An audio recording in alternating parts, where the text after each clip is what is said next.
موبايل من شركة فيفو في السوق المصري، هكلمك عن امكانياته وعن اسعاره. الجهاز ده هيعجبك جدا. الجهاز ده ماسك العصايه من النص، شكل الايفون 13 والايفون 14 برو ماكس في الايفون، ومن الظهر نفس الشكل بتاع الجالاكسي الاس 23 بلس والاس 23 العادي. ايه الموبايل اللي انا هكلمك عنه ده وفي الفئه السعريه المتوسطه اللي انا هقول لك عليها دي؟ ده اللي انت هتعرفه في الفيديو ده. تابع الفيديو من اوله لاخره. يلا عشان ما اطولش عليك، تعالى.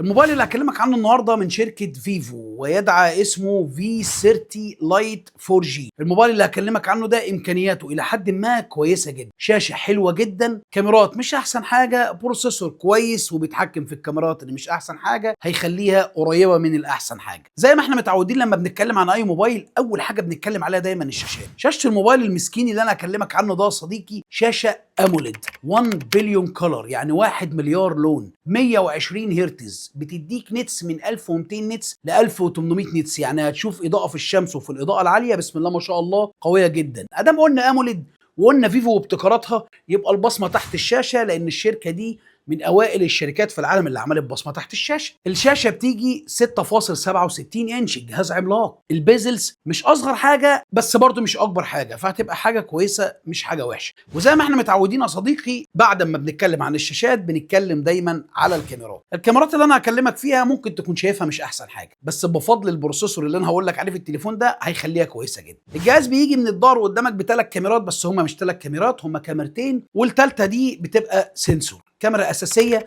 وايد 50 ميجا بكسل اتش دي ار وبتصور بانوراما بس كده ودمتم. الكاميرا اللي تحتيها 2 ميجا بكسل بتساعد على ان انت تاخد صور بورتريه الى حد ما كويسه. بالنسبه للكاميرا الاماميه، ولو انت بتفكر ان انت بتصور سيلفي كتير، فانا ما انصحكش بالتليفون ده، عشان الكاميرا الاماميه بتاعته 8 ميجا بكسل وفاضيه ما فيهاش اي حاجه خالص. فلو انت عايز الموبايل ده عشان السيلفي، انا ما انصحكش بيه يا صديقي. طيب بالنسبه للميموري وبالنسبه للرامات، الجهاز بيجي بنسختين، 8 جيجا رام 128، 8 جيجا رام 256. النسخه اللي موجوده في السوق المصري ومغرقه السوق المصري دلوقتي هي النسخه ال 8 جيجا رام ال 256. بيجي ببروسيسور من العملاق الامريكي كوالكوم سناب دراجون 685 6 نانومتر. البروسيسور ده بطبيعته هو كويس جدا مش وحش، بس هو قديم شويه. البروسيسور ده في التصوير حلو جدا، بيقدر يتحكم في الصور انها تبقى شارب اكتر وتبقى حد اكتر. فانت هتاخد صور حلوه، هتاخد صور بورتريه الى حد ما بنسبه 60 ل 70% كويسه جدا، هتاخد اضاءه وتصوير ليلي هيعجبك جدا مش هيبقى وحش. كمان البروسيسور ده من ميزاته ان هو موفر في الطاقه. ممكن لو انت هتستخدم الموبايل ده في